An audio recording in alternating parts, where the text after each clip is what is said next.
अब आप इन तस्वीरों और लोगों के चेहरों पर नजर आते इस दुख को देखिए और इस दुख के पीछे वजह वो हादसा है जिसने पूरे देश को झंझोड़ कर रख दिया। सिर्फ एक मिनट पहले जो लोग सेल्फी खींच रहे थे, सिर्फ एक मिनट पहले जो लोग लंदन जाने के सपने संजो रहे थे, उड़ान भर रहे थे, सफर के लिए रवाना हो चुके थे, वो इस एक हादसे के बाद दुनिया को अलविदा कह गए। गुजरात के पूर्व मुख्यमंत्री तक विजय रूपाणी इस हादसे में अपनी जान गंवा बैठे।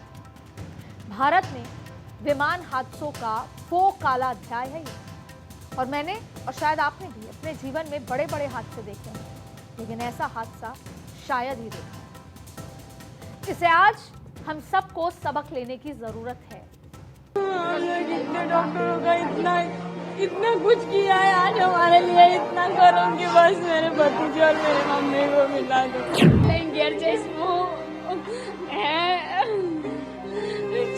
ना वही मेस में ही काम करते हैं, खाना बनाने का, हम टिफिन सर्विस का करते हैं। अब कहते हैं जीवन क्षणभंगुर है, यानी क्षण भर में खत्म हो जाने वाला, और मौत निश्चित है जिसे कोई नहीं टाल सकता। लेकिन इस जीवन और मौत के बीच एक और चीज है जो अपने आप में किसी पहेली से कम नहीं है, और वो है भगवान का चमत्कार। इसी एयर इंडिया की फ्लाइट में, ये जो एयर इंडिया का विमान जो दुर्घटना के बाद मलबे में तब्दील हो गया, उसमें एक यात्री ऐसा था जो मौत से आंखें मिलाकर वापस लौट आया। उस यात्री का नाम है रमेश कुमार विश्वास,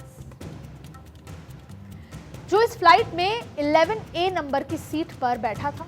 और रमेश सिर्फ मौत को मात देकर नहीं आया, बल्कि हादसे की आंखों देखी भी उन्होंने बताई। लेकिन विमान में सवार बाकी के 241 लोगों के साथ रमेश की तरह चमत्कार नहीं हुआ।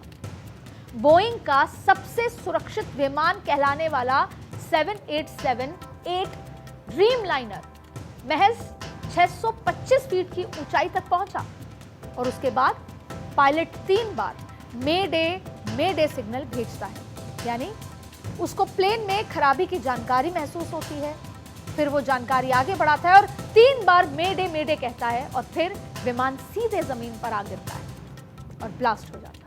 हादसे के वक्त विमान को सुमित सबरवाल उड़ा रहे थे, उनके साथ को पायलट क्लाइव कुंदर थे और 10 क्रू मेंबर भी मौजूद थे, जो 241 के आंकड़े में आते हैं।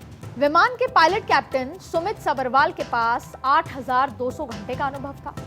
उनके को पायलट क्लाइव कुंदर के पास 1,100 घंटे का उड़ान अनुभव था।